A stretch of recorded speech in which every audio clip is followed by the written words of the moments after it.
അല്ലാഹു സുബ്ഹാനഹു വ തആല നമുക്ക് നൽകിയിട്ടുള്ള ഏറ്റവും വലിയ അനുഗ്രഹം അത് വിശുദ്ധ ഖുർആനാണ്. അനുഗ്രഹങ്ങളെ മാത്രം എണ്ണിപ്പറയുന്ന ഒരു സൂറത്ത് തന്നെ ഖുർആനിലുണ്ട്. അതിന്റെ പേര് സൂറത്ത് അർ-റഹ്മാൻ എന്നാണ്.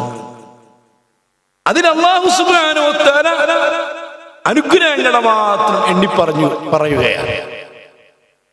ഓരോ അനുഗ്രഹവും പറഞ്ഞ പാട് ഫബിഅയ്യി ആലാഇ റബ്ബികുമാ തുകദ്ദിബാൻ.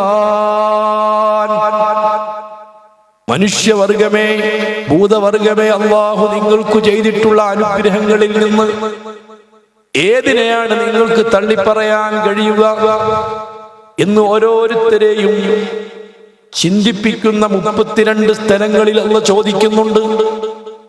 ഫബിഅയ്യി ആലാഇ റബ്ബികുമാ തുകദ്ദിബാൻ.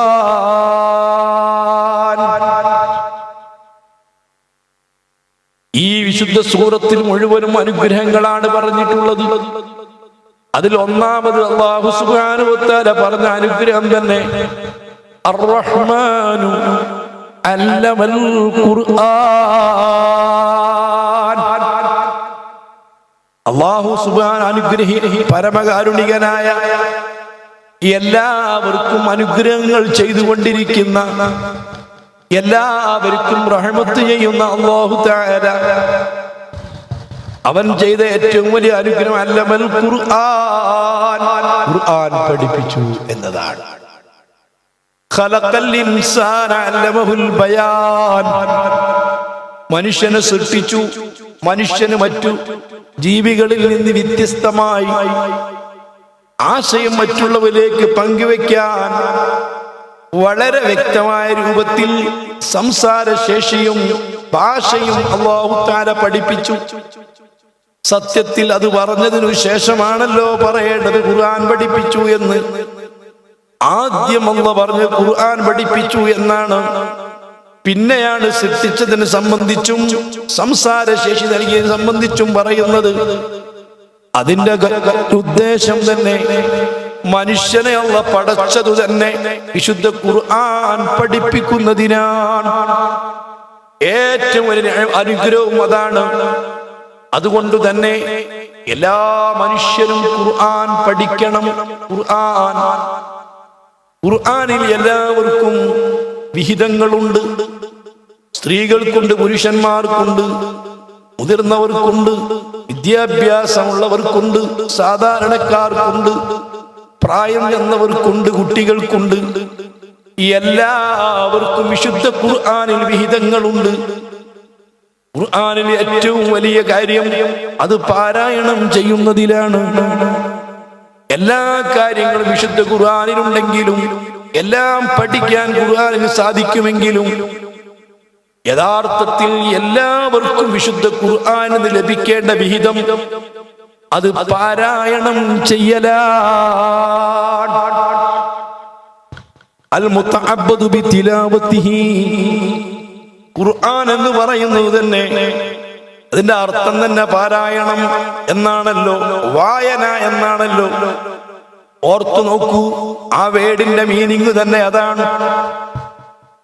യഥാർത്ഥത്തിൽ വിശുദ്ധ ഖുർആനിന് മഹാന്മാരായ പണ്ഡിതന്മാർ നിർവചിച്ചിട്ടുണ്ട്. ആ നിർവചനങ്ങളിൽ ഒന്നും തന്നെ മനുഷ്യന്റെ ജീവിതം കെട്ടിപ്പടുക്കേണ്ടത് എങ്ങനെയെന്ന് പഠിപ്പിക്കുന്ന ഗ്രന്ഥം, എല്ലാവിധ നിയമങ്ങളും പറയുന്ന ഗ്രന്ഥം, എല്ലാ കാര്യങ്ങളും ചർച്ച ചെയ്തിട്ടുള്ള ഗ്രന്ഥം, ഇങ്ങനെയൊന്നും നിർവചനത്തിൽ ഉൾപ്പെടുത്താതെ ഖുർആനെ മനസ്സിലാക്കാനുള്ള നിർവചനം പറഞ്ഞു തന്നെ അൽ-ലഫ്ദുൽ മുനസ്സലു അലാ മുഹമ്മദിൻ സ്വല്ലല്ലാഹു അലൈഹി വസല്ലമ ലിൽ-ഇഅ്ജാജി ബിഅഖ്സരി സൂറത്തിൻ മിൻ സുവരിഹി അൽ-മുതഅബ്ബദു ബിതിലാവതിഹി. മുഹമ്മദ് നബി സ്വല്ലല്ലാഹു അലൈഹി വസല്ലമ തങ്ങളുടെ മേൽ അല്ലാഹുവിൽ നിന്ന് ഇറക്കപ്പെട്ട വചനങ്ങളാണ്. എന്തിനു വേണ്ടിയാണ് ഈ വചനങ്ങൾ ഇറക്കപ്പെട്ടതെന്നറിയുമോ? ലിൽ ഇജാജി, ബിഅഖ്സരി സൂറത്തിൻ മിൻ സുവരിഹി. ഈ വിശുദ്ധ ഖുർആനിൽ 114 അധ്യായങ്ങളുണ്ട്. വളരെ ദൈർഘ്യമുള്ള അധ്യായങ്ങളുണ്ട്, ചെറിയ അധ്യായങ്ങളുണ്ട്. ഏറ്റവും ചെറിയ അധ്യായം ഇന്നാ അഅ്തൈനാക്കൽ കൗസറ ഫസ്വല്ലി ലിറബ്ബിക വൻഹർ ഇന്ന ശാനിയക ഹുവൽ അബ്തർ. ഇതാണ് 114 അധ്യായങ്ങളിൽ നിന്ന് ഏറ്റവും ചെറുത്. ഇതിനോട് തുല്യമായിരിക്കുന്ന ഒരു അധ്യായം പോലും മനുഷ്യർക്ക് കൊണ്ടുവരാൻ പറ്റുമോ? ജിന്നുകൾക്ക് കൊണ്ടുവരാൻ പറ്റുമോ? മലക്കുകൾക്ക് കൊണ്ടുവരാൻ പറ്റുമോ? മനുഷ്യരും ജിന്നുകളും മലക്കുകളും എല്ലാവരും ഒരുമിച്ചുകൂടി സർവ ശക്തിയും ഉപയോഗിച്ചാൽ, കഴിവും ഉപയോഗപ്പെടുത്തിയാൽ ഈ ഒരു അധ്യായത്തിനോട് തുല്യമായ ഒരധ്യായം നിങ്ങൾക്ക് കൊണ്ടുവരാൻ പറ്റുമോ? പറ്റുകയില്ല എന്ന് വെല്ലുവിളിക്കുന്നതിന് വേണ്ടിയിട്ട് ഇറക്കപ്പെട്ടിരിക്കുന്ന വചനങ്ങളാണ്. ഓർത്തു നോക്കൂ സഹോദരങ്ങളെ, ഈ വിശുദ്ധ ഖുർആനിന് ഏതെല്ലാം ഭാഷയിൽ പരിഭാഷകളുണ്ട്. പക്ഷേ ആദ്യമായിട്ട് ഖുർആന് പരിഭാഷ എഴുതിയത് മുസ്ലിങ്ങളല്ല, ക്രിസ്ത്യാനികളാണ്, ഓറിയന്റലിസ്റ്റുകളാണ്, അതുപോലെ ജൂതന്മാരുമാണ്. ഈ വിശുദ്ധ ഖുർആനിലെ സത്യങ്ങളും ഈ ഖുർആനിലെ പാഠങ്ങളും ഖുർആനിന്റെ സവിശേഷതയും എല്ലാവരും അവർക്ക് ആവുന്ന ഭാഷയിൽ കൂടി മനസ്സിലാക്കട്ടെ, അത് ഉൾക്കൊള്ളട്ടെ എന്ന നല്ല ഉദ്ദേശത്തോടു കൂടിയല്ലല്ലോ അവര് പരിഭാഷ എഴുതിയത്. മറിച്ച് പൂർവകാല വേദങ്ങൾ അതിന്റെ തനതായ രൂപം എന്തായിരുന്നു, അതിന്റെ വചനങ്ങൾ എന്തായിരുന്നു, അതിന്റെ ഭാഷ ഏതായിരുന്നു എന്ന് പോലും ഇന്ന് ആർക്കും അറിയില്ല. ബഹുമാനപ്പെട്ട പ്രവാചകർ മൂസ നബി അലൈഹിസ്സലാം തങ്ങളുടെ മേൽ അവതരിപ്പിക്കപ്പെട്ട തൗറാത്ത് ഇബ്രു ഭാഷയിലായിരുന്നുവല്ലോ ഇറക്കപ്പെട്ടിരുന്നത്. അല്ലാഹു സുബ്ഹാനഹു വ തആല മൂസ നബി അലൈഹിസ്സലാത്തു വസ്സലാം തങ്ങൾക്ക് ഏതാനും ഫലകങ്ങളിലായിട്ട് എഴുതി കൊടുത്തിരുന്ന വചനങ്ങൾ, ആ വചനങ്ങൾ എന്തായിരുന്നു ആർക്കും ഇന്നറിയില്ല. മഹാനായ ഈസാ നബി അലൈഹിസ്സലാത്തു വസ്സലാം തങ്ങൾക്ക് നൽകപ്പെട്ടിട്ടുള്ള ഇഞ്ചീലിന്റെ വചനങ്ങൾ എന്തായിരുന്നു, ഭാഷ ഏതായിരുന്നു, ആ ഭാഷ പോലും സംസാരിക്കുന്ന ലോകത്ത് അങ്ങുലി പരിമിതമാണ്, അത്രയ്ക്കും കുറവാണ്. അതേപോലെ ഒട്ടും വ്യത്യസ്തമല്ലല്ലോ മഹാനായ ദാവൂദ് നബി അലൈഹിസ്സലാത്തു വസ്സലാമിന്റെ സങ്കീർത്തനവും. അതെല്ലാം കാലഹരണപ്പെട്ടു പോയി. അവരുടെ ആ വചനങ്ങൾ പോയിട്ട്, അള്ളാഹു ഇറക്കിയ വചനങ്ങൾ പോയിട്ട്, ആ വചനങ്ങളുടെ ഭാഷ പോലും ലോകത്തുനിന്നാലും സംസാരിക്കുന്നില്ല. ആ രൂപത്തിലൊക്കെ തേഞ്ഞുമാഞ്ഞു പോയി.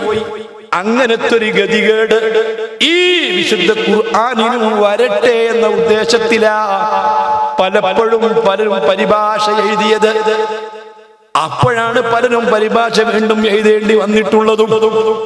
ഇരിക്കട്ടെ, ഞാൻ പറഞ്ഞു വന്നത് ഈ വിശുദ്ധ ഖുർആനിന് ഇത്ര കണ്ട് പരിഭാഷകളും അതിന്റെ വിശദീകരണങ്ങളും വ്യാഖ്യാനങ്ങളും ഒക്കെ ഏതെല്ലാം മതത്തിൽപ്പെട്ട ആളുകൾ എഴുതിയിട്ടുണ്ട്. പക്ഷേ ഇന്ന് വരെ ക്രിസ്ത്യാനിറ്റിയോ അല്ലെങ്കിൽ ഓറിയന്റലിസ്റ്റുകളോ ഈ വിശുദ്ധ ഖുർആനിലെ 114 അധ്യായങ്ങളിൽ നിന്ന് ഏറ്റവും ചെറിയ അധ്യായമാകുന്ന ഇന്നാ അഅ്തൈനാക്കൽ കൗസർ, ഇതിനോട് തുല്യമായിരിക്കുന്ന ഒരു അധ്യായം ഞങ്ങൾ കൊണ്ടുവന്നിട്ടുണ്ടെന്നോ കൊണ്ടുവരാൻ ഒരു ശ്രമം നടത്തുകയോ ചെയ്തിട്ടില്ലല്ലോ, ചെയ്തിട്ടുണ്ടെന്ന് അവകാശപ്പെടുന്നില്ലല്ലോ.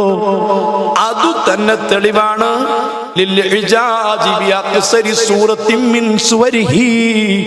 കഴിയില്ല. ഇത് ഈ പ്രപഞ്ചത്തിന്റെ സൃഷ്ടാവായ സർവാധിനാഥനായ റബ്ബിന്റെ വചനങ്ങളാ. ഇതിനോട് കിടപിടിക്കുന്ന ഒരു വചനം മനുഷ്യന് കഴിയില്ല.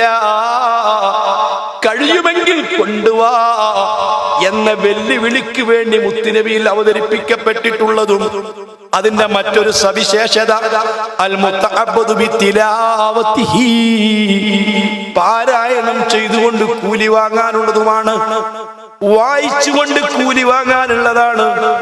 അതേ വിശുദ്ധ ഖുർആൻ വായിച്ചാൽ തന്നെ വലിയ പ്രതിഫലമാണ്. ഞാനും നിങ്ങളും പഠിച്ചിട്ടുണ്ട്, ഹബീബായ മുത്തുനബി സ്വല്ലല്ലാഹു അലൈഹി വസല്ലമ തങ്ങൾ അവിടുന്ന് പറഞ്ഞു, വിശുദ്ധ ഖുർആനിലെ ഒരു വാക്ക്, ഒരു അക്ഷരം ഒരാൾ വായിച്ചാൽ അതിന് ഏറ്റവും ചുരുങ്ങിയത് 10 പ്രതിഫലമാണ്. നിസ്കരിക്കുന്ന സമയത്ത് നിസ്കാരത്തിൽ നിന്നുകൊണ്ട് ഒരാൾ ഖുർആൻ ഓതിയാൽ ഒരക്ഷരത്തിന് 100 പ്രതിഫലമാണ്. സുന്നത്തു നിസ്കാരത്തിൽ ഇരുന്ന് ഒരാൾ ഖുർആൻ ഓതിയാൽ അതിന് 50, ഒരക്ഷരത്തിന് 50 പ്രതിഫലമാണ്. നിസ്കാരത്തിലല്ലാതെ ശരിക്ക് നല്ല വസ്ത്രമൊക്കെ ധരിച്ചിട്ട് കിബിലക്ക് നേരെ തിരിഞ്ഞിരുന്ന് അതോടെ സൃഷ്ടിച്ച റബ്ബിന്റെ വചനങ്ങളാ ഇത്. എന്റെ കയ്യിലാണെങ്കിലും മുസ്ഹഫ് എന്റെ കയ്യിലാണെങ്കിലും എന്റെ കയ്യിലുള്ള മുസ്ഹഫിൽ നോക്കിയിട്ടാണ് ഓതുന്നതെങ്കിലും ഇതിന്റെ മറ്റേ അറ്റം പ്രപഞ്ചത്തിന്റെ സൃഷ്ടാവായ റബ്ബിന്റെ അരികിലാ, അവന്റെ വചനമാ. ആ ആദരവോടെ ബഹുമാനത്തോടുകൂടി ഒരക്ഷരം ഓതിയാൽ അതിന് 25 പ്രതിഫലമാണ്. ഇതുകൊണ്ടാണല്ലോ ഖുർആൻ ഓതുന്ന സമയത്ത് കിബിലക്ക് നേരെ തിരിഞ്ഞിരിക്കണം. നല്ല വുദൂഓടുകൂടിയാവണം, ശുദ്ധിയോടുകൂടിയാവണം, നല്ല വസ്ത്രം ധരിച്ചുകൊണ്ടാവണം. ഖുർആൻ ഓതിക്കൊണ്ടിരിക്കുന്ന സമയത്ത് മറ്റു സംസാരങ്ങൾ സംസാരിക്കരുത്. ഖുർആൻ ഓതിക്കൊണ്ടിരിക്കുന്ന ആളോട് മറ്റുള്ളവർ സലാം പറയരുത്. പറഞ്ഞാൽ ഓതിക്കൊണ്ടിരിക്കുന്നവൻ അത് മടക്കേണ്ടതില്ല. ഖുർആൻ ഓതിക്കൊണ്ടിരിക്കുന്നവന്റെ അരികിലേക്ക് ആര് വന്നാലും എഴുന്നേൽക്കേണ്ടതില്ല. ഖുർആൻ മനപ്പാഠമുള്ള ഒരാൾ വരുന്നത് കണ്ടാൽ എഴുന്നേറ്റു നിൽക്കൽ സുന്നത്താണ്. വിശുദ്ധ ഖുർആനുമായിട്ട് ഒരാൾ വരുന്നത് കണ്ടാൽ എഴുന്നേറ്റ് നിൽക്കൽ സുന്നത്താണ്. അത് ഖുർആനിനോടുള്ള ബഹുമാനമാണ്. അത്രയ്ക്കും ബഹുമാനമുള്ള ഗ്രന്ഥമാണ് വിശുദ്ധ ഖുർആൻ. പ്രത്യേകിച്ച് ഓർമ്മപ്പെടുത്തുകയാ, ഖുർആൻ ഓതിക്കൊണ്ടിരിക്കുന്ന സമയത്ത് ഇടയ്ക്ക് വെച്ച് മൊബൈല് അറ്റൻഡ് ചെയ്യരുത്, സംസാരിക്കരുത്. അതെല്ലാം വലിയ അദബുകേടാണ്. ഉമ്മമാരോട് ഉപ്പമാരോട് പരമാവധി മുസ്ഹഫ് നോക്കി തന്നെ ഖുർആൻ ഓതണം. മുസ്ഹഫ് എന്നത് വേറെയാണ്, ഖുർആൻ എന്നത് വേറെയാണ്. ഖുർആനിന്റെ പേരല്ല മുസ്ഹഫ്, മുസ്ഹഫിന്റെ പേരല്ല ഖുർആൻ. മുത്തുനബി സ്വല്ലല്ലാഹു അലൈഹി വസല്ലമ തങ്ങൾക്ക് ഇറക്കപ്പെട്ട ഈ എല്ലാ വചനങ്ങൾക്കും മേൽ പറയപ്പെട്ട നിർവചനത്തിൽ പറയുന്ന എല്ലാ വചനങ്ങൾക്കും ഖുർആൻ എന്ന് പറയാവുന്നതാണ്. അതേ ഒന്നാമത്തെ സൂറത്ത് സൂറത്തുൽ ഫാത്തിഹയുടെ ബിസ്മി മുതൽക്ക് മിനൽ ജിന്നത്തി വന്നാസ് സൂറത്തിന്റെ മന്നാസ് വരേക്കുമുള്ള ഏത് പദങ്ങളും അത് ഖുർആനാണ്. അത് എവിടെയെങ്കിലും എഴുതി വെച്ചാൽ അതിന് മുസ്ഹഫ് എന്ന് പറയില്ല. പലകയിൽ എഴുതിയാൽ പലക മുസ്ഹഫ് ആവുകയില്ല. അത് ബോർഡിൽ എഴുതിയാൽ ബോർഡ് മുസ്ഹഫ് ആവുകയില്ല. ഖുർആൻ എഴുതപ്പെടുന്ന പലകയ്ക്കും ഖുർആൻ എഴുതപ്പെടുന്ന പുസ്തകത്തിനും ഖുർആൻ എഴുതപ്പെട്ടിട്ടുള്ള പലകയ്ക്കൊക്കെ പ്രത്യേക നിയമങ്ങളാണ്. മുസ്ഹഫ് അങ്ങനെയല്ല. ഉദുഇല്ലാതെ മുസ്ഹഫ് തൊടരുത്, ചുമക്കരുത്. മുസ്ഹഫിന് വേണ്ടി മാത്രം സംവിധാനിച്ചിരിക്കുന്ന ഒരു പെട്ടിയാണ്. ആ പെട്ടിക്കകത്ത് മുസ്ഹഫ് ഉണ്ടാകുമ്പോ ആ പെട്ടി പോലും ഉദുഇല്ലാതെ തൊടാൻ പാടില്ല. മുസ്ഹഫിന് മാത്രമുള്ളൊരു കീസാണ്, സഞ്ചിയാണ്. മുസ്ഹഫ് അതിലുള്ളപ്പോ ആ സഞ്ചി പോലും തൊടാൻ പാടില്ല. മറിച്ച് ഖുർആൻ എഴുതപ്പെട്ടിരിക്കുന്ന ഒരു പലക ഒരു പെട്ടിക്കകത്തുണ്ടെന്ന് കരുതി പെട്ടി തൊടുന്നതിന് വിരോധമില്ല, കെട്ടുതൊടുന്നതിന് വിരോധമില്ല. അതുകൊണ്ട് തന്നെ ഞാൻ സാന്ദർഭികമായി ഓർമ്മപ്പെടുത്തിയതാണ്, ഖുർആൻ വേറെയാണ്, മുസ്ഹഫ് വേറെയാണ് എന്ന് പറഞ്ഞാൽ ഈ മുസ്ഹഫ് കയ്യിൽ പിടിച്ചുകൊണ്ട് ഓതുമ്പോ ഒരുപാട് ചരിത്രങ്ങളും കടപ്പാടുകളും നമ്മുടെ മനസ്സിൽ മിന്നിമറയുന്നുണ്ട്. ഇരിക്കട്ടെ, മുസ്ഹഫ് നോക്കിയിട്ട് ഓതണം. മുസ്ഹഫ് ഒരാൾ കൊണ്ടുവരുന്നത് കണ്ടാൽ തന്നെ എഴുന്നേറ്റു നിൽക്കണം. മദ്രസ പഠനം കഴിഞ്ഞ് വരുന്ന പൊന്നുമോൻ അല്ലെങ്കിൽ പൊന്നുമോൾ 6-7 വയസ്സ് പ്രായമുള്ളവരാ മുസ്ഹഫുമായിട്ടാണ് വരുന്നതെങ്കിൽ എഴുന്നേൽക്കൽ സുന്നത്താണ്. മാത്രമല്ല വഇദാ ഖുരിഅൽ ഖുർആനു ഫസ്തമിഉ ലഹു വഅൻസിതു ലഅല്ലകും തുർഹമൂൻ. നിങ്ങൾക്ക് അല്ലാഹുവിൽ നിന്ന് പ്രത്യേകം ദയവുണ്ടാവാൻ, കാരുണ്യം ലഭിക്കാൻ, റബ്ബിന്റെ സ്നേഹം ലഭിക്കാൻ, റബ്ബിന് നിങ്ങളോട് അലിവ് തോന്നാൻ നിങ്ങൾ ഖുർആൻ ഓതുന്നത് കേൾക്കണം. ഖുർആൻ ഓതുന്നത് പോലെ തന്നെ പുണ്യമാണ് ഖുർആൻ കേൾക്കലും. കേൾക്കൽ ആവശ്യമാണ്. മാത്രമല്ല, ഖുർആൻ കേൾക്കുന്ന എവിടെ വെച്ച് ഖുർആൻ കേട്ടാലും അവിടെ നീ മിണ്ടാതിരിക്കണം. മൗനം വീക്ഷിച്ചുകൊണ്ട് മിണ്ടാതെ ശ്രദ്ധിച്ചു കേൾക്കണം. അത് ശ്രദ്ധിച്ചു കേൾക്കാൻ നിനക്ക് പറ്റുന്നില്ലെങ്കിൽ അവിടുന്ന് നീ മാറിപ്പോകണം. വിശുദ്ധ ഖുർആൻ ഓതുന്ന സ്ഥലത്ത് വെച്ച് ശബ്ദിക്കരുത്, ശബ്ദകോലാഹലങ്ങൾ ഉണ്ടാക്കരുത്. അത് അവിശ്വാസിയുടെ രീതിയായിരുന്നു എന്ന് വിശുദ്ധ ഖുർആൻ പറഞ്ഞിട്ടില്ല.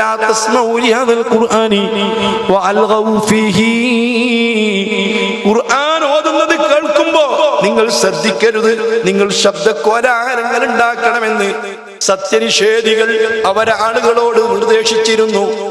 ആ കൂട്ടത്തിൽ നമ്മൾ ഉണ്ടാവരുത്. എവിടെ വെച്ച് ഖുർആൻ കേൾക്കുകയാണെങ്കിലും ശ്രദ്ധിക്കണം. ഇതുകൊണ്ടല്ലേ നമ്മുടെ അയിമ്മത്ത് മുഴുവനും മസ്അല പറഞ്ഞത്. ഇമാം ഖുർആൻ ഓതുന്നത് കേൾക്കുന്ന സമയത്ത് മഅ്മൂമ് ഓതേണ്ടതില്ല, ഓതരുത്. ഓതൽ കറാഹത്താണ്, കബീഹാണ്, മോശമാണ്. കറാഹത്ത് എന്ന് പറഞ്ഞാൽ തെറ്റ് എന്നർത്ഥം. കുറ്റമില്ലാത്ത തെറ്റിനാണ് കറാഹത്ത് എന്ന് പറയുന്നത്. കബീഹ് വളരെ മോശപ്പെട്ട കാര്യമെന്നാണ്. അതുകൊണ്ട് ഇമാമിന്റെ ഓത്ത് കേൾക്കുന്ന മഅ്മൂമാണെങ്കിൽ ആ മഅ്മൂം ഓത്ത് ശ്രദ്ധിക്കുകയാണ് വേണ്ടത്. അതിന് കൂടെ ഓതാൻ പാടില്ല. അത്രയും ഖുർആൻ ശ്രദ്ധിക്കലും കേൾക്കലും പുണ്യമുള്ളതാണ്.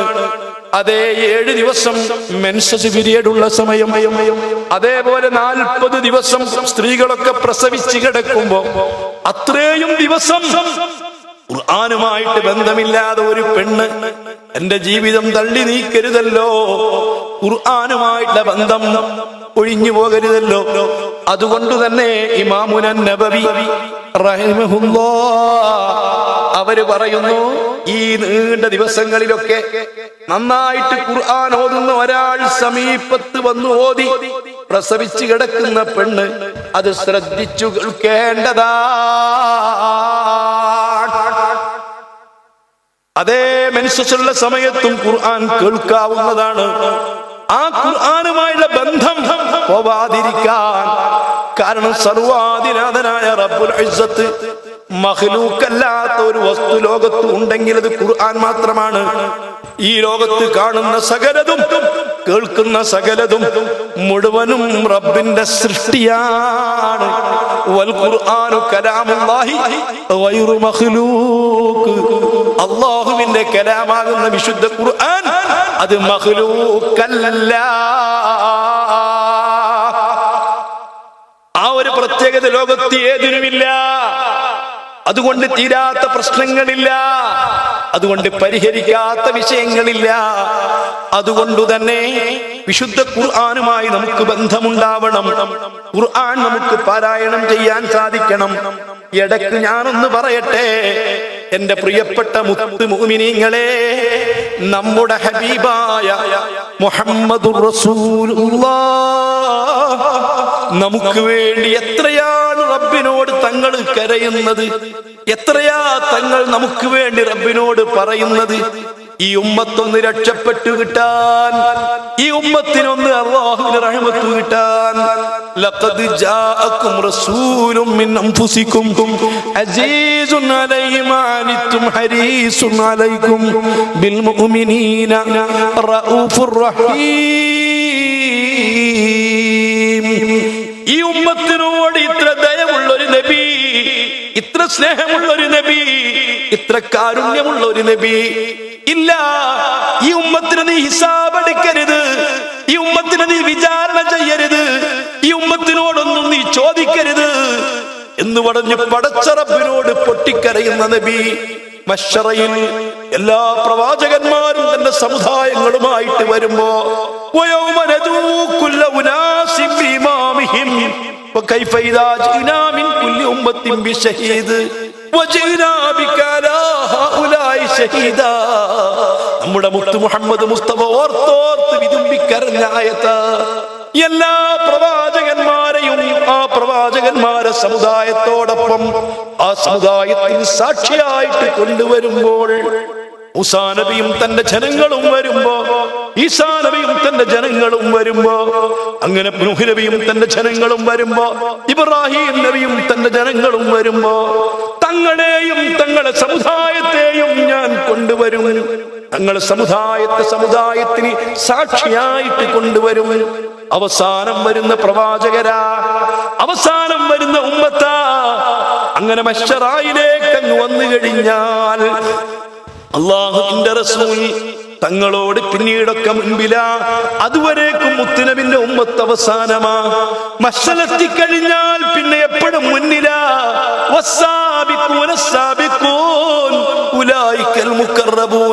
പിന്നീട് മുത്തുനബിന്റെ ഉമ്മത്തുകളൊക്കെ മുമ്പിലാ.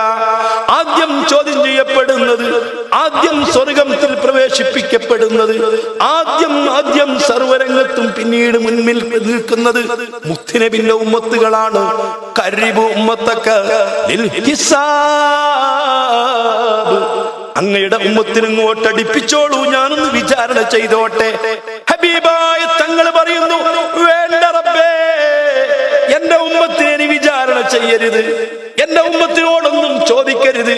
ജീവിതത്തിന്റെ ദുർബല നിമിഷങ്ങളിൽ ചെയ്തു പോയ തെറ്റുകൾക്ക് മുഴുവനും അവർ ഖബറിൽ വെച്ച് അനുഭവിച്ചു കഴിഞ്ഞു. അല്ലാഹ് കണ്ടില്ലേ, അവരെ കോലം കണ്ടില്ലേ? 40ഓളം രൂപങ്ങളിലായി ഈ ഉമ്മത്തിനെ ഉയർത്തെഴുന്നേൽപ്പിക്കുമെന്ന് മുത്തു മുഹമ്മദ് മുസ്തഫ. ഞാൻ ആ ഭാഗത്തേക്കൊന്നും കടക്കുന്നില്ല, നിങ്ങൾക്കറിയാം ഞാനത് പറയാറുണ്ടെന്ന്. ഓർമ്മയുണ്ടോ? അങ്ങനെ ഈ ഉമ്മത്ത് എമ്പാടും അനുഭവിച്ചു നബിയേ. ഇനി ഇവരെ ചോദ്യം ചെയ്യേണ്ടതില്ല, ഇവരെ വിചാരണ ചെയ്യേണ്ടതില്ല, ഇവർക്കൊന്നും നീക്കൊന്നും വിചാരണ ചെയ്യേണ്ടതില്ല എന്ന് പറയുമ്പോൾ റബ്ബ് പറയുന്നു, പറ്റില്ല.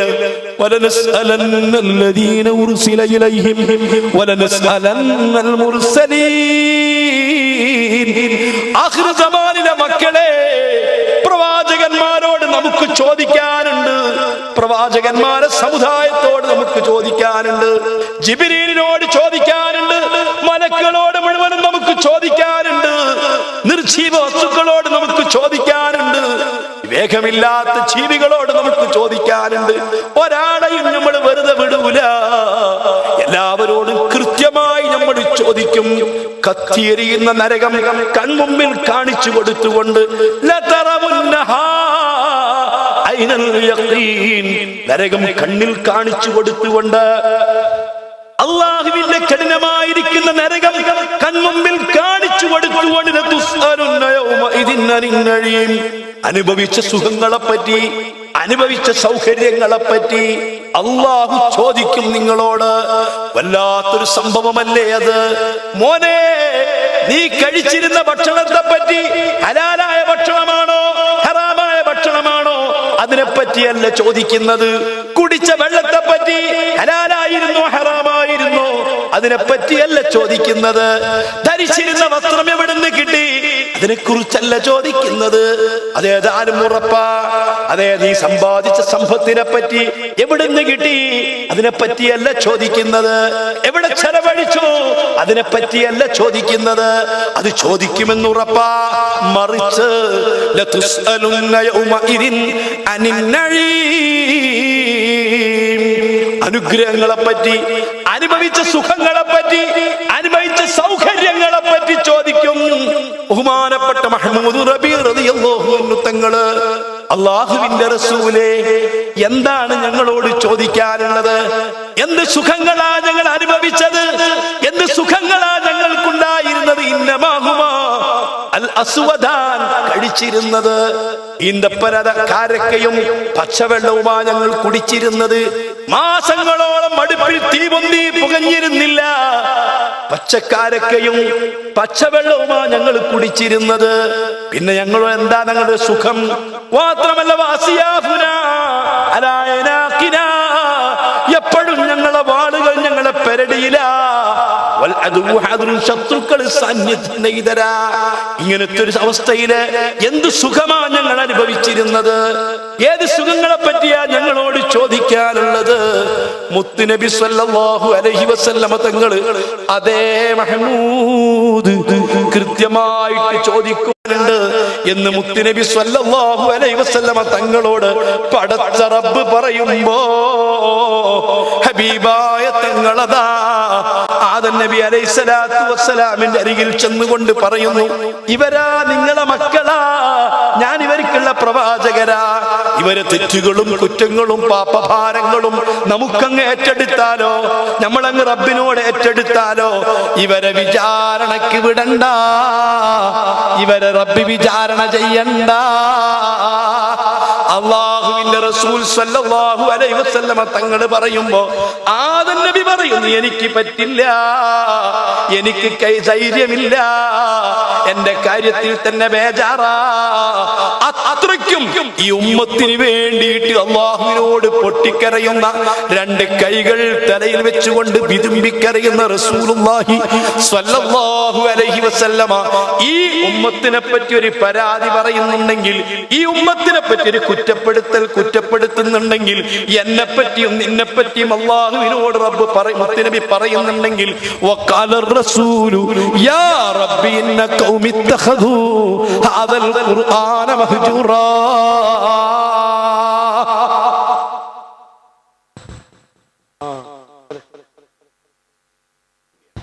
എന്റെ പ്രിയപ്പെട്ട സഹോദരന്മാരെ, മുത്തുനബി സല്ലല്ലാഹു അലൈഹി വസല്ലമ തങ്ങൾ ഈ ഉമ്മത്തിനെ പറ്റി ആകെ ഒരു പരാതി, ഇന്ന ഖൗമി ഇത്തഖദൂ ഹാദൽ ഖുർആന മഹ്ജൂറാ. എന്റെ ഈ ജനത ഈ ഖുർആൻ പറ്റി അവഗണിച്ചു. ഞാൻ എന്റെ ശബ്ദം കേൾക്കുന്ന മുഅ്മിനീങ്ങളോട്, മുഅ്മിനാത്തുകളോട്, പ്രത്യേകിച്ച് സുന്നത്ത് ജമാഅത്തിന്റെ പ്രവർത്തകരോട്, SYSന്റെ പ്രവർത്തകരോട്, SSFന്റെ പ്രവർത്തകരോട് ഈ വിശുദ്ധ ഖുർആൻ നമ്മുടെ ജീവിതത്തിൽ എത്ര തവണ ഓതി തീർത്തിട്ടുണ്ടാകും, എത്ര ഖത്മ് ഞാനും നിങ്ങളും ഓതിയിട്ടുണ്ടാകും, ചിന്തിച്ചിട്ടുണ്ടോ? ഖുർആൻ ഓതാത്തൊരു ദിവസം കഴിഞ്ഞു പോയിട്ടുണ്ടോ? നമുക്ക് മാതൃകയല്ലേ ബഹുമാനപ്പെട്ട ഓ ഖാലിദ്, അല്ലാഹു അവിടുത്തെ ദർജ ഉയർത്തി കൊടുക്കുമാറാവട്ടെ. വിദ്യാർത്ഥി പ്രസ്ഥാന രംഗത്ത് സജീവ സാന്നിധ്യമായിരുന്ന, ഇന്നും ഖബറിൽ വെച്ചുകൊണ്ട് ആയിരക്കണക്കിന് ആളുകളെ സത്യസരണയിലേക്ക് ക്ഷണിച്ചുകൊണ്ടിരിക്കുന്ന ഓ ഖാലിദ്, ആ മഹൽ വ്യക്തിത്വം, അവിടുത്തെ ജീവിതത്തെ കുറിച്ച് നിങ്ങൾ കേട്ടിട്ടില്ലേ? ഖുർആൻ ഓതാത്തൊരു ദിവസം അവിടുന്ന് കഴിഞ്ഞു പോയിട്ടില്ല, തഹജ്ജുദ് നിസ്കരിക്കാത്ത ദിവസം കഴിഞ്ഞു പോയിട്ടില്ല. അതല്ലേ സുന്നത്ത് ജമാഅത്തിന്റെ പ്രവർത്തകര്. ഞാൻ എൻ്റെ SSFന്റെ പ്രവർത്തകരോട് ഓർമ്മപ്പെടുത്തുന്നു, എല്ലാ രംഗത്തും നമ്മൾ സജീവമായി പ്രവർത്തിക്കണം. നാം ദീനീ രംഗത്ത് കർമ്മോത്സുകരായിട്ട് മുന്നേറണം. അതിലൂടെ നമ്മുടെ മാതാപിതാക്കൾക്ക് കണ്ണിന് കുളിർമയുണ്ടാവണം. അതിലൂടെ നമ്മൾ അർശിന്റെ തണൽ ലഭിക്കുന്നവരാവണം. പക്ഷേ ഒരു നിസ്കാരവും സമയത്തെ തൊട്ടി പിന്തിക്കല്ല. സമയമായാൽ നിസ്കരിക്കുന്ന ശീലമുണ്ടാവണം. ഏത് തിരക്ക് പിടിച്ച സമയമാണെങ്കിലും, എന്തെല്ലാം പ്രവർത്തനങ്ങൾ നമ്മുടെ മുമ്പിലുണ്ടെങ്കിലും, സമയമായോ വാങ്ങി വിളിച്ചോ ഉടനടി നിസ്കരിക്കുന്നൊരു രീതി നമ്മൾ ജീവിതത്തിൽ ശീലിക്കണം. ആ ശീലം നമ്മൾ വിടരുത്. പ്രത്യേകിച്ച് ഉമ്മമാരോട് പറയുന്നു, ഇല്ല, ഉമ്മമാർക്ക് പുരുഷന്മാരുടെ അത്ര കടപ്പാടുകളില്ലല്ലോ, പുരുഷന്മാരെ പോലെ ബാധ്യതകളില്ലല്ലോ. നാട്ടിൽ പള്ളിയുണ്ടോ, മദ്രസയുണ്ടോ, ദീനീ സ്ഥാപനങ്ങൾ നടക്കുന്നുണ്ടോ, നന്മ കൊണ്ട് കൽപ്പിക്കപ്പെടുന്നുണ്ടോ, തിന്മയെ തൊട്ട് വിരോധിക്കപ്പെടുന്നുണ്ടോ, മയ്യത്ത് കുളിപ്പിക്കപ്പെടുന്നുണ്ടോ, മയ്യത്ത് നിസ്കരിക്കപ്പെടുന്നത് സഹിയാകുന്നുണ്ടോ, ഖബർ കുഴിക്കപ്പെടുന്നുണ്ടോ? ഖബറിലേക്ക് മയ്യത്ത് ചുമന്നു കൊണ്ടുപോകുന്നുണ്ടോ?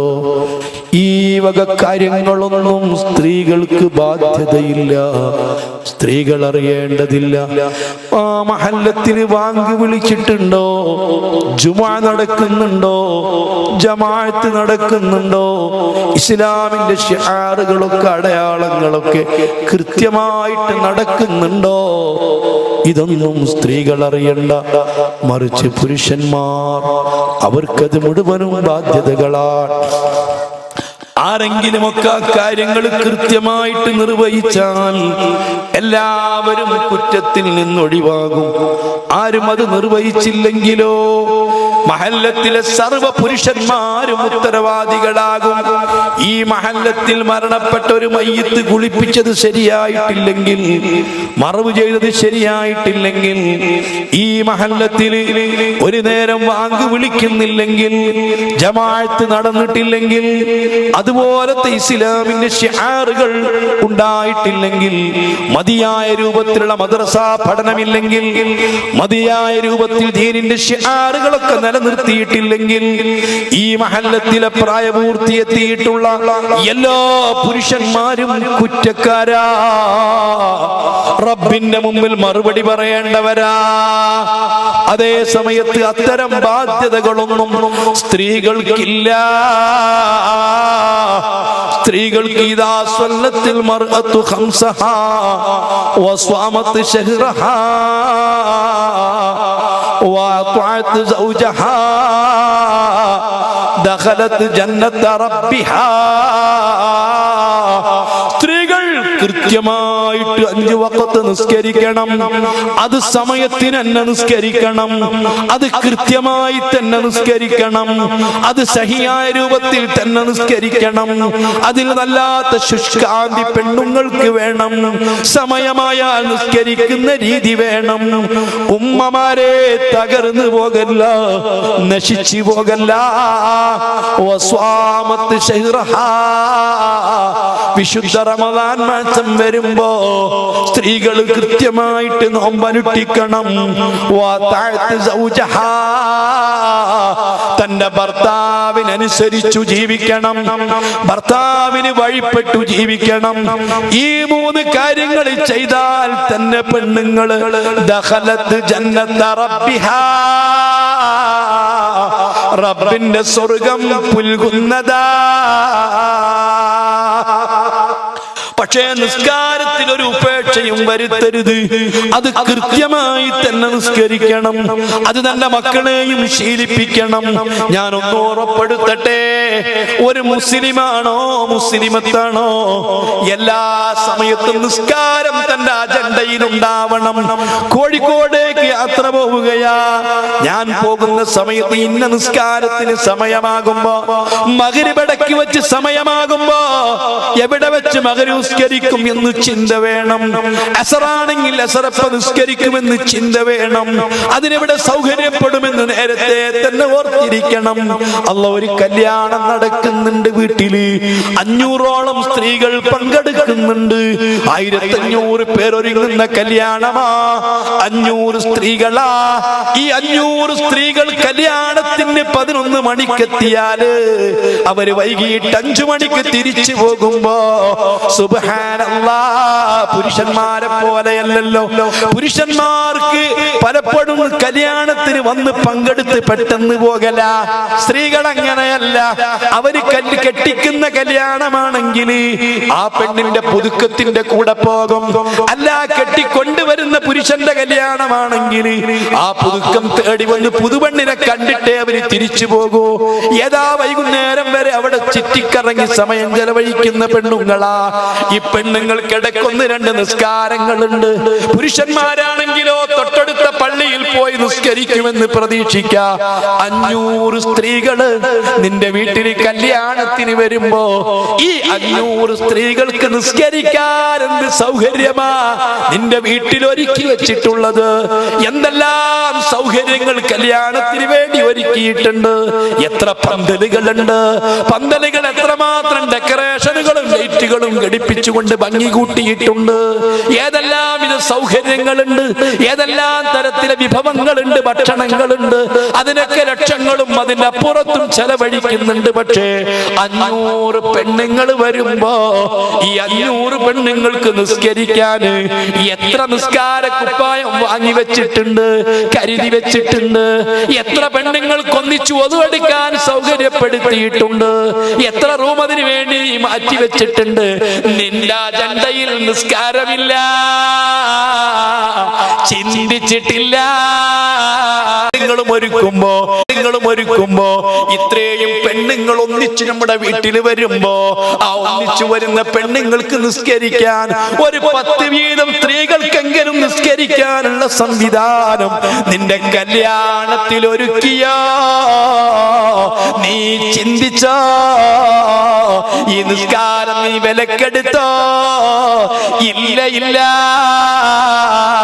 ഈ നിസ്കാരം നിന്നെ ശപിക്കും.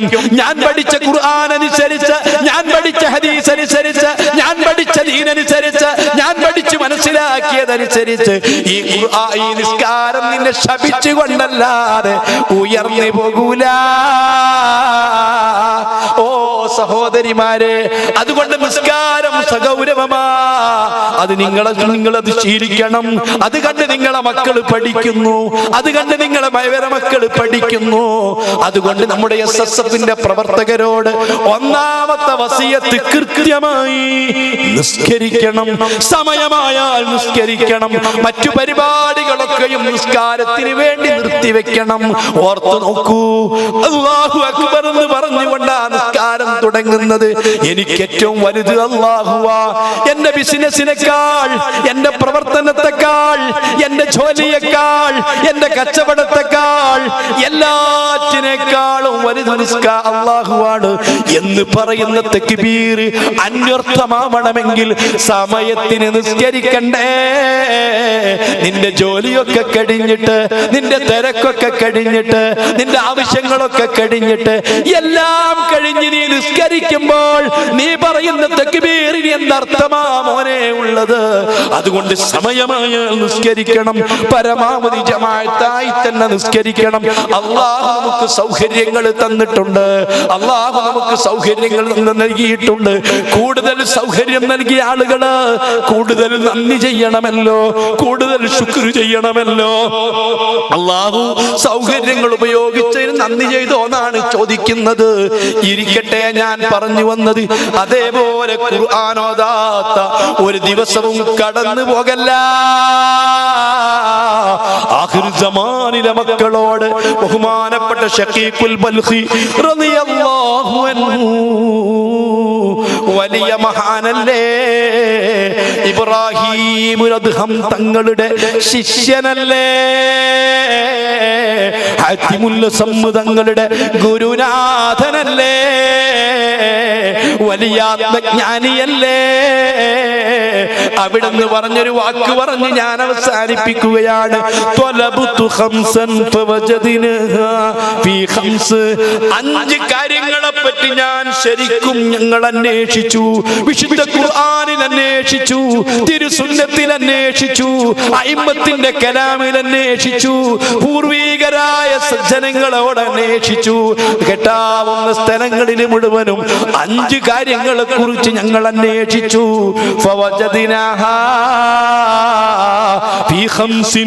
5 വിഷയങ്ങളിലാണ് ആ കാര്യങ്ങൾ ഞങ്ങൾ എത്തിച്ചത്. 5 കാര്യങ്ങൾ, 5 വിഷയത്തിലാണ് ഞങ്ങൾ എത്തിച്ചത്. ഒന്ന് മോനെ, ഖബറിൽ വെളിച്ചം എവിടുന്ന് കിട്ടുമെന്ന് ഞങ്ങൾ അന്വേഷിച്ചിട്ടുണ്ട്. ഉമ്മമാരെ, സ്വർഗം നമ്മൾ കണ്ടിട്ടില്ല, നരകം നമ്മൾ കണ്ടിട്ടില്ല, മലക്കിനെ നമ്മൾ കണ്ടിട്ടില്ല. ആദി ദുനിയാവിൽ നിന്ന് ആദ്യം കാണാൻ പോകുന്ന ഒരു മലക്കുണ്ട്, അവസാനം കാണുന്ന ഒരു മലക്കുണ്ട്. അതാണ് കേട്ടോ അസ്റായീൽ. ഇന്ന് വരെ നമ്മിൽ പലരും മലക്കിനെ കണ്ടിട്ടില്ലല്ലോ. ആദ്യവും അവസാനവുമായി നമുക്ക് കാണാനുള്ള മലക്കാണ് മലക്കുൽ മൗത്ത് അസ്റായീൽ. കാണുന്നതാ, പെരുമാറുന്നതാ, ബന്ധപ്പെടുന്നതാ. ഒഴിവ് കഴിവുകൾ പറയാൻ കഴിയില്ലല്ലോ. ഞാൻ അങ്ങോട്ട് കടക്കുന്നില്ല. ആ മലക്കിനെയും ഇന്ന് വരെ കണ്ടിട്ടില്ല, കാണാനിരിക്കുന്നേ ഉള്ളൂ. എന്നാൽ നിങ്ങളൊന്ന് ഓർത്തു നോക്കൂ, പലരുടെയും ഖബർ നമ്മൾ കണ്ടിട്ടില്ലേ? ഉമ്മയെ കൊണ്ടുപോയി കിടത്തിയ ഖബർ കണ്ടിട്ടില്ലേ? ഉപ്പയെ കൊണ്ടുപോയി കിടത്തിയ ഖബർ കണ്ടിട്ടില്ലേ? കൂട്ടുകാരിൽ പലരെയും കൊണ്ടുപോയി കിടത്തിയ ഖബർ കണ്ടിട്ടില്ലേ? നിങ്ങളെ പള്ളിക്കാട്ട് ഖബർസ്ഥാനിൽ ചെന്നൊന്ന് നോക്കുക. ആയിരങ്ങളും അതിന്റെ അപ്പുറവും ആളുകൾ കിടക്കുന്ന ഏറ്റവും കൂടുതൽ മുഅ്മിനീങ്ങൾ, മുസ്ലിമീങ്ങൾ കിടന്നുറങ്ങുന്ന സ്ഥലമല്ലേ ഖബർസ്ഥാൻ എന്ന് പറയുന്നത്?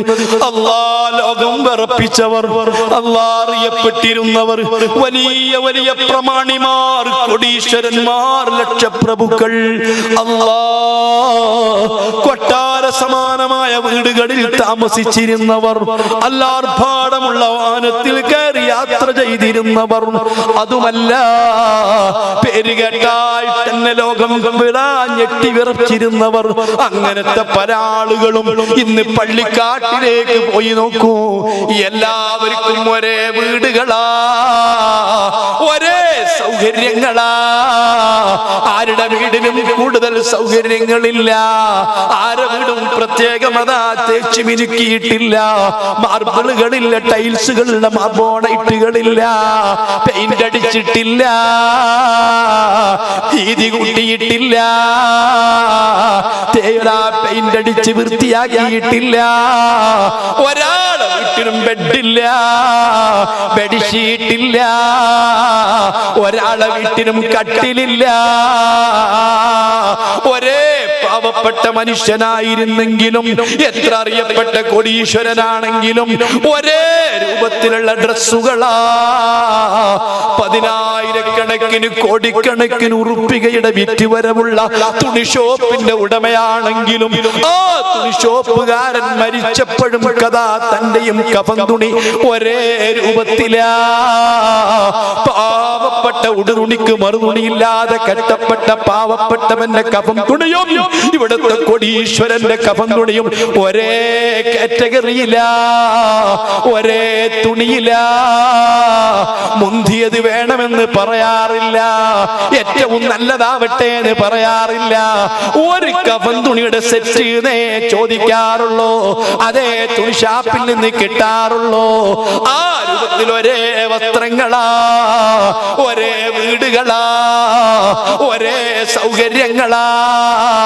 ഖബറിന്റെ മീതെ വലിയ മീസാൻ കല്ലുകൾ വെച്ചിട്ട് നിന്റെ പ്രൗഢിയും നിന്റെ പ്രതാപവും പ്രകടിപ്പിച്ചത് കൊണ്ട് ഒരു നേട്ടവുമില്ല.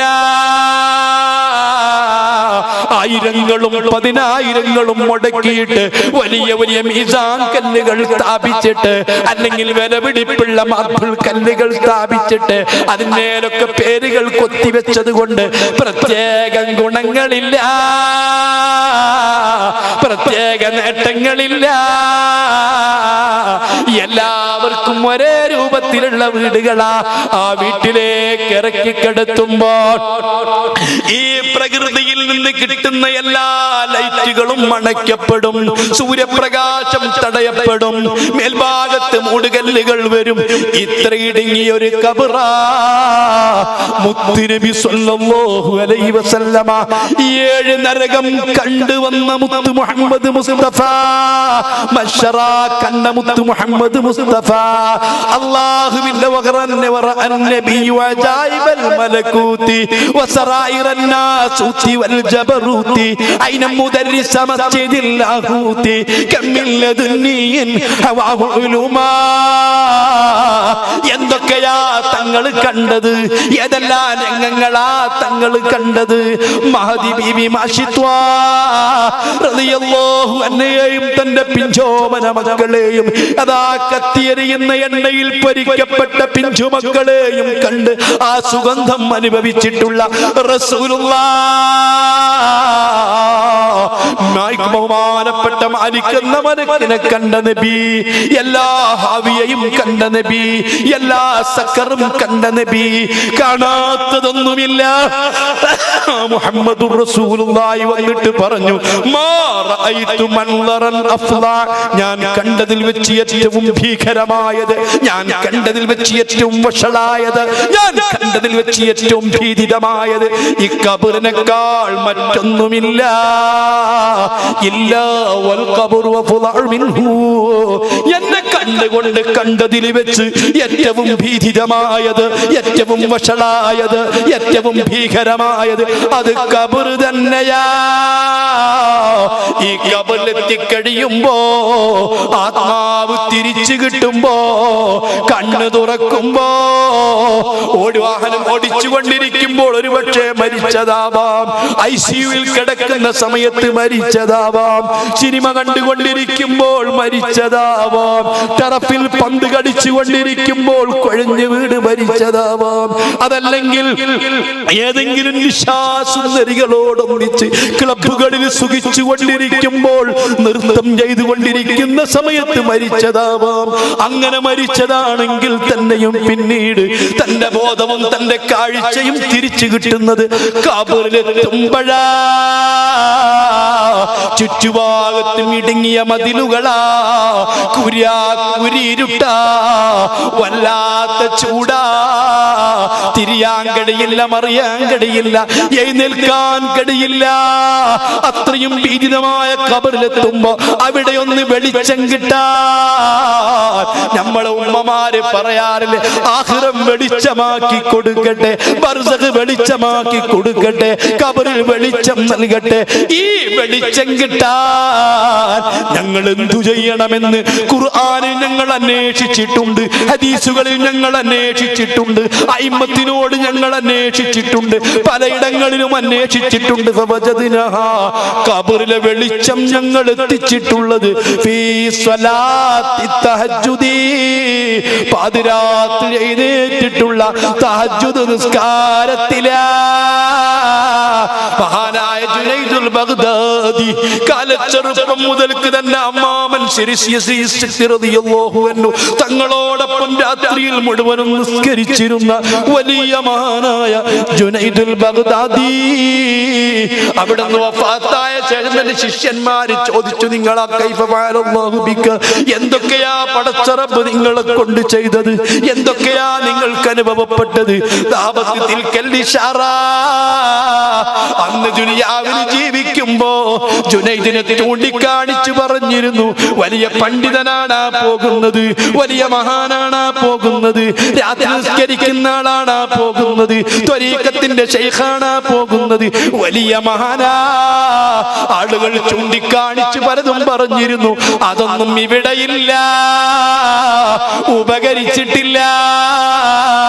ഇവിടെ എനിക്ക് ഉപകാരം കിട്ടിയത് ഇല്ല.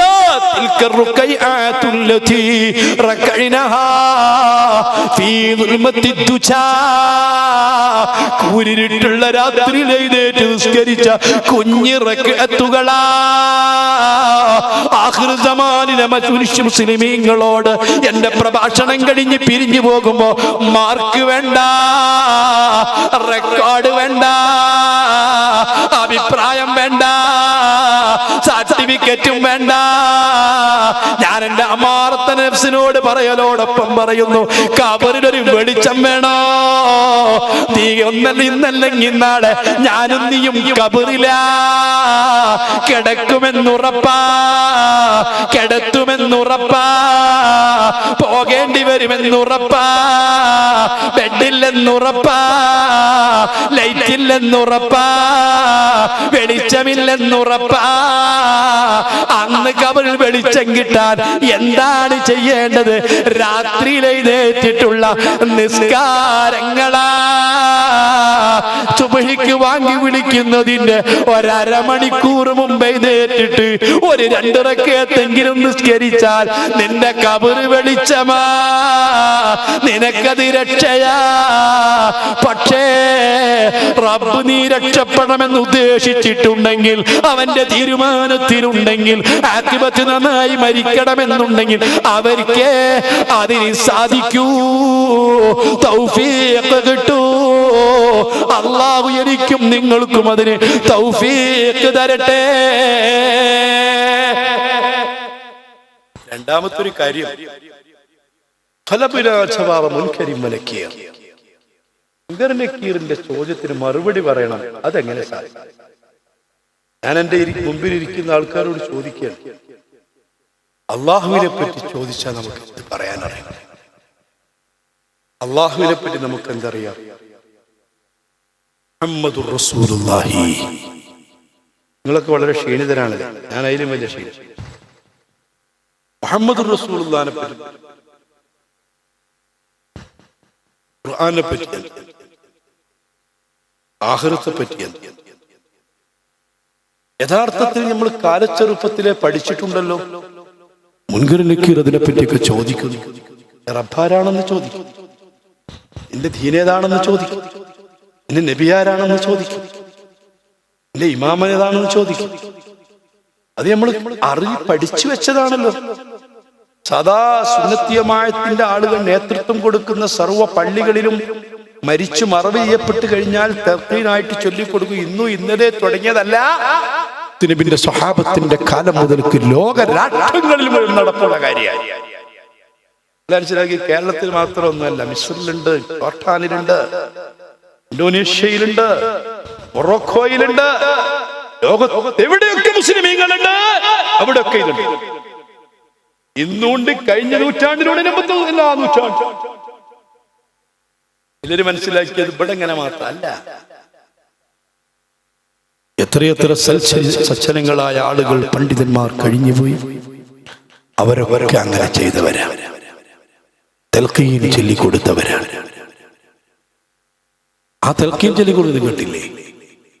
നിന്റെ റബ്ബാണ് ആരാണെന്ന് ചോദിക്കും, നിന്റെ നബി ആരാണെന്ന് ചോദിച്ചു, നിന്റെ ദീൻ ഏതാണെന്ന് ചോദിച്ചു, നിന്റെ ഇമാം ഏതാണെന്ന് ചോദിക്കും.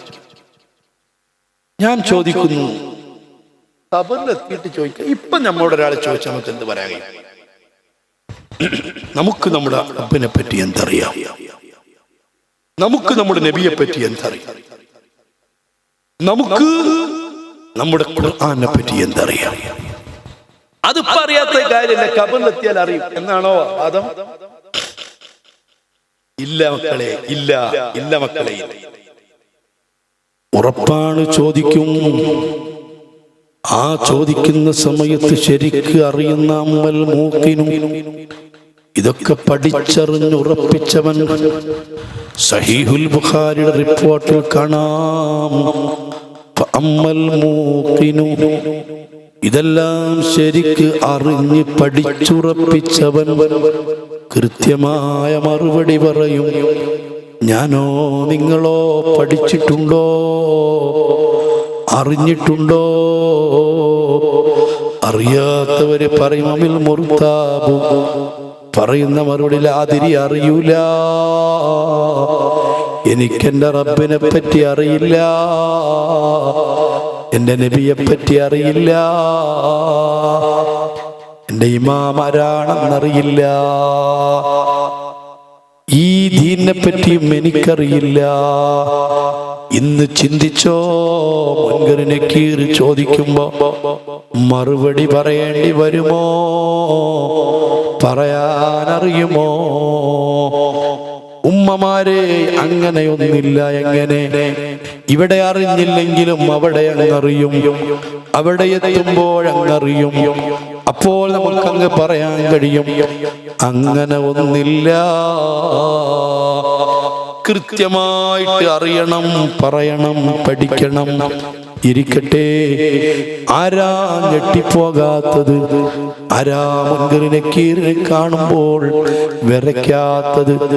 മുൻകർ നക്കീർ ഒരു മലക്കിന്റെ പേരാണ്.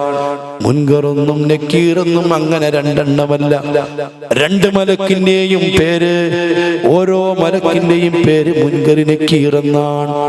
അത്രയ്ക്കും അപരിചിതർ, അത്രയ്ക്കും കാണാൻ ഇഷ്ടപ്പെടാത്തവർ എന്നാണല്ലോ അതിന്റെ പേര് തന്നെ അർത്ഥമാക്കുന്നത്. ഈ രണ്ട് മലക്കുകൾ വന്നിട്ട് ചോദിക്കുമ്പോ ഉമ്മമാരോട്, ഉപ്പമാരോട്, എന്റെ പ്രിയപ്പെട്ട മുത്ത് മുഅ്മിനീങ്ങളോട്, സുന്നത്ത് ജമാഅത്തിന്റെ പ്രവർത്തകരോട് ഇതൊന്നും പറയാൻ ഇന്ന് സമൂഹത്തിൽ ആളുകളില്ലല്ലോ. ഇത് കേൾക്കാൻ ആളുകളില്ലല്ലോ. ഇത് പഠിക്കാൻ ആളുകളില്ലല്ലോ. ഇത് ചിന്തിക്കാൻ ആളുകളില്ലല്ലോ. ഈ കൃത്യമായ ചോദ്യം വരുമ്പോ മറുപടി പറയാ ഞങ്ങൾ എന്തു ചെയ്യണം എന്ന് ഞങ്ങൾ ഖുർആനിൽ അന്വേഷിച്ചിട്ടുണ്ട്, ഞങ്ങൾ ഹദീസുകളിൽ അന്വേഷിച്ചിട്ടുണ്ട്, ഞങ്ങൾ ഇമാമിങ്ങളോട് ചോദിച്ചിട്ടുണ്ട്, ആത്മജ്ഞാനികളോട് ചോദിച്ചിട്ടുണ്ട്. ഈ മുൻകറിനെ കീറുന്ന മലക്കിനൊന്ന് ജവാബ് പറയാൻ, മറുപടി പറയാൻ എന്താണ് ഞങ്ങൾ ചെയ്യേണ്ടതെന്ന് ചോദിച്ചപ്പോൾ ഫവജദ്നാഹു ഫീ തിലാവത്തിൽ ഖുർആൻ, ഈ മലക്കുകളുടെ ചോദ്യത്തിന് മറുപടി പറയാൻ ഏറ്റവും ഉപകരിക്കുന്ന ഒരു അമൽ അത് ഖുർആൻ ഓതല, ഖുർആൻ പാരായണം ചെയ്യല. ഖബറിലെ രക്ഷയ്ക്ക് ഇത്ര ഉപകരിക്കുന്ന മറ്റൊരു കാര്യമില്ല. ഏറ്റവും കൂടുതൽ ഖബറോർത്തുകൊണ്ട് കരഞ്ഞ മഹാനായ ഉസ്മാൻ ഇബ്നു അഫ്ഫാൻ, അവരെ പോലെ ഖുർആൻ ഓതിയവരുണ്ടായിരുന്നില്ല. അതുകൊണ്ടല്ലേ വിശുദ്ധ ഖുർആൻ കയ്യിൽ പിടിച്ചു ഓതിക്കൊണ്ടിരിക്കുമ്പോഴാ ഉസ്മാൻ റളിയല്ലാഹു അൻഹു തങ്ങൾ ദാരുണമായി കൊല ചെയ്യപ്പെട്ടത്. ഒരു ദുൽഹജ്ജ് മാസത്തില്, ദുൽഹജ്ജ് മാസം 18 മഹാനായ ഉസ്മാൻ റളിയല്ലാഹു അൻഹു തങ്ങൾ കൊല ചെയ്യപ്പെടുന്നത് ഖുർആൻ ഓതിക്കൊണ്ടിരിക്കുമ്പോഴാ. തന്റെ കയ്യിൽ മുസ്ഹഫ ഇരിക്കട്ടെ. ഖബർ പേടിച്ചവര് മുഴുവനും മഹദി ബീവി നഫീസ റളിയല്ലാഹു അൻഹാ. ഉമ്മമാരെ, നിങ്ങൾക്കറിയില്ലേ ബീവി നഫീസയെ? ഹിജ്റ 145 ജനിച്ച് ഷാഫി ഇമാമിനേക്കാൾ 5 വയസ്സ് കൂടുതലാ നഫീസ ബീവി റളിയല്ലാഹു അൻഹാ. ആ നഫീസ ബീവി റളിയല്ലാഹു അൻഹാ മിസ്റിലെത്തിയപ്പോ തന്റെ മക്കയിൽ ജനിച്ച് മദീനയിൽ വളർന്ന് പിൽക്കാലത്ത് മിസ്റിലെത്തിയിട്ടുള്ള മഹദി ബീവി നഫീസ റളിയല്ലാഹു അൻഹ ചരിത്രം പറയാൻ സമയമില്ല. ആ നഫീസ ബീവി അവിടുന്ന് ഭർത്താവുണ്ട്, മക്കളുണ്ട്, കുടുംബമുണ്ട്, വീട്ടുജോലികളുണ്ട്, മറ്റു കാര്യങ്ങളൊക്കെയുണ്ട്. ഭരണാധികാരികൾക്ക് പോലും അവിടുന്ന് നസീഹത്തുകളുണ്ട്, ഉപദേശങ്ങളുണ്ട്. ഭരണാധികാരികൾ പോലും തന്റെ വീട്ടുമുറ്റത്ത് മണിക്കൂറുകളോളം കാത്തു നിൽക്കുന്നുണ്ട്, പ്രശ്നങ്ങൾക്ക് പരിഹാരം നിർദ്ദേശിക്കുന്നുണ്ട്. ഈ ബീവി നഫീസ തന്റെ വീടിനകത്ത് തന്റെ കൈ കൊണ്ട് പിക്കാസ് എടുത്തുകൊണ്ട് ഒരു ഖബർ കളച്ചിട്ട് ആ ഖബറിന്റെ സമീപത്തിരുന്ന് അവിടുന്ന് ഖുർആൻ ഓതി. അതാ 5000 ഖത്മെന്ന് ഞാൻ വായിച്ചിട്ടുണ്ട്, 6000 ഖത്മെന്ന് വായിച്ചിട്ടുണ്ട്. 6000 ഖത്മ് ഖുർആൻ ഓതി തീർത്ത തന്റെ ഖബറിലേക്ക് തന്റെ കണ്ണിൽ നിന്ന് ഊർന്നിറങ്ങിയ കണ്ണിനീരാൽ ആ ഖബറിലെ മണ്ണുകൾ കുതിർന്നിട്ടുണ്ട്. ഖബറോർത്തതാ. ഞാൻ എന്റെ പെങ്ങളെ ചോദിക്കുന്നു, ജീവിതത്തിൽ എത്ര ഖത്മ് തീർത്തിട്ടുണ്ടാകും? എത്ര തവണ ഈ ഖുർആൻ ഒന്ന് ഓതി തീർത്തിട്ടുണ്ടാകും? SSFന്റെ പ്രവർത്തകരോട് ചോദിക്കുന്നു, എത്ര തവണ ഖത്മ് ഓതി തീർത്തിട്ടുണ്ടാകും? അല്ലാ, വഅദ് പറയാൻ എന്തൊരെളുപ്പം, വഅദ് കേൾക്കാൻ എന്തൊരെളുപ്പം, ഇത് സംഘടിപ്പിക്കൽ എന്തൊരെളുപ്പം, ഇതിനു വേണ്ടി പറയൽ എന്തൊരെളുപ്പം. പക്ഷേ ജീവിതത്തിൽ എത്ര തവണ ഈ വിശുദ്ധ ഖുർആൻ ഓതി തീർക്കാൻ നമുക്ക് കഴിഞ്ഞിട്ടുണ്ട്? ചിന്തിക്കേണ്ടതല്ലയോ? അതുകൊണ്ട് ഖബറിലെ മുൻകറിനെ കീറിന്റെ മറുപടിക്ക്, തന്റെ ചോദ്യങ്ങൾക്ക് മറുപടി പറയാൻ ഏറ്റവും ഉതകുന്ന കാര്യം ഈ ഖുർആൻ പാരായണം ചെയ്യലാ. അഖ്റഉകും ഉബയ്യ് ഇബ്നു കഅബ്. നാളെ മഹ്ശറിൽ മുത്തുനബിന്റെ സ്വഹാബികളൊക്കെ പ്രത്യേക വേഗം കൊടിയും ഏന്തി വരുമ്പോൾ സത്യത്തിന്റെ പതാകയേന്തി അബൂബക്കർ സിദ്ദീഖ് തങ്ങൾ നേതൃത്വം കൊടുക്കുമ്പോ സത്യത്തിൽ ഉറച്ചു നിന്ന് സത്യത്തിന് വേണ്ടി ശബ്ദിച്ച് സത്യത്തിൽ തെളിഞ്ഞറിയപ്പെട്ട ആളുകളൊക്കെ ആ സിദ്ദീഖുൽ അക്ബറിന്റെ കൊടിക്ക് പിറകിൽ അണിനിരക്കുമ്പോ ലിവാഉൽ അദൽ എന്ന കൊടിയുമേന്തിയിട്ട് ഉമറുൽ ഫാറൂഖ് വരുമ്പോ നീതിയും ന്യായവും നടപ്പിൽ വരുത്തിയതിൽ പേരുകേട്ട പലരും പരമാ കൊടിക്കീഴിൽ അണിനിരക്കുമ്പോ എത്ര ഉമ്മമാരുണ്ട് സുബഹി നിസ്കാരാനന്തരം 8 മണി വരെ ഖുർആൻ ഓതിക്കൊണ്ടിരിക്കുന്നവർ, വീണ്ടും ഖുർആൻ ഓതിക്കൊണ്ടിരിക്കുന്നവർ, ളുഹറിന് ശേഷം വീണ്ടും ഓതിക്കൊണ്ടിരിക്കുന്നവർ, അസറിന് ശേഷം വീണ്ടും ഓതിക്കൊണ്ടിരിക്കുന്നവർ, ഇങ്ങനെ പലരെ പറ്റി നമ്മൾ പറയാറില്ലേ? അത്തരം കാര്യങ്ങള് ഖുർആൻ ഓതുന്നവര് അവര് നാളെ നിൽക്കുന്നത് ആരെ കൊടിക്കീഴിലാണെന്നറിയുമോ? ഈ ഉമ്മത്തിലെ ഏറ്റവും വലിയ കാര്യമാണെന്ന് തങ്ങൾ പഠിപ്പിച്ചിട്ടുള്ള അഖറഉക്കും ഉബയ്യ് ഇബ്നു കഅബ് ലിവാഉൽ ഖിറാഅ എന്ന കൊടിയുമേന്തി വരുമ്പോ ആ കൊടിക്ക് പിന്നിൽ നിൽക്കുമ്പോൾ ഏതെങ്കിലും ഒരു കൊടിക്ക് പിന്നിൽ നിൽക്കണ്ടേ മക്കളെ? ഏതെങ്കിലും ഒരു കൊടിയുടെ കീഴിൽ നിൽക്കണ്ടേ മക്കളെ? എങ്കിലല്ലേ നമുക്ക് രക്ഷപ്പെടാൻ പറ്റൂ. അതുകൊണ്ട് ഉമ്മ, നിന്റെ ജീവിതത്തില്, നിന്റെ ദിവസങ്ങളില് ഈ വിശുദ്ധ ഖുർആനിനോട് ബന്ധമില്ലാത്ത ഒരു ദിവസം കടന്നു പോകരുത്. ഓതാത്ത ദിവസങ്ങൾ കേൾക്കാനെങ്കിലും നീ ഉപയോഗിക്കണം, കേൾക്കെങ്കിലും നീ ഖുർആൻ ഉപയോഗപ്പെടുത്തണം. SSFുകാരാ, ഖുർആൻ ഓതാത്ത ദിവസം ഉണ്ടാവരുത്. നിന്റെ ജീവിതം പിന്നെ എന്തിനാ? മുത്തുനബിയെ പറ്റി പരാതിയാണ് പറയുന്നതെങ്കില് പിന്നെ നമ്മൾ ജീവിച്ചതെന്തിനാ? ഈ കണ്ണ് പിന്നെ നമുക്ക് നൽകിയതെന്തിനാ? ഈ കാത് നമുക്ക് പിന്നെ നൽകിയതെന്തിനാ? ഈ ബുദ്ധി നമുക്ക് റബ്ബ് നൽകിയതെന്തിനാ? എന്തിനാ റബ്ബ് ചോദിക്കുമ്പോൾ അതിന്റെ നന്ദി എവിടെ? അതിന്റെ നന്ദി എവിടെ?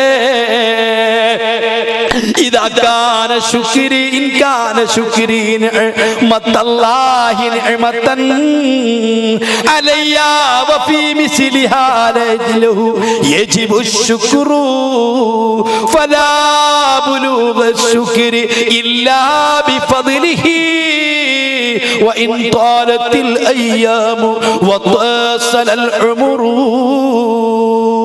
ആയുസ്സുകാലം മുഴുവനും നീ സുജൂദിൽ കിടന്നാലും നിന്റെ കാലങ്ങൾ മുഴുവനും ചെലവ് ചെയ്താലും റബ്ബിന്റെ ഫദ്ല് കൊണ്ടല്ലാതെ ശുക്ർ ചെയ്യാൻ കഴിയില്ല.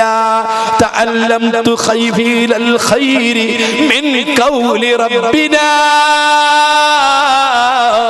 വഖൗലി റസൂലില്ലാഹി അഅനി മുഹമ്മദാ വലൗ അന്ന ലീ മിൻ കുല്ലി ഉദബിൻ വലൗ അന്ന ലീ കുല്ലി ഉദബിൻ ബശറതി ലിസാനൻ യുഅദ്ദി ശുക്ര ലില്ലാഹി ഖസ്സറാ. അല്ലാഹു തന്ന അനുഗ്രഹങ്ങൾക്ക് നന്ദി എങ്ങനെയെന്ന് ഞാൻ മുത്തുനബിന്റെ വാക്കിൽ നിന്ന് പഠിച്ചതാ, തങ്ങള് പഠിപ്പിച്ചതാ.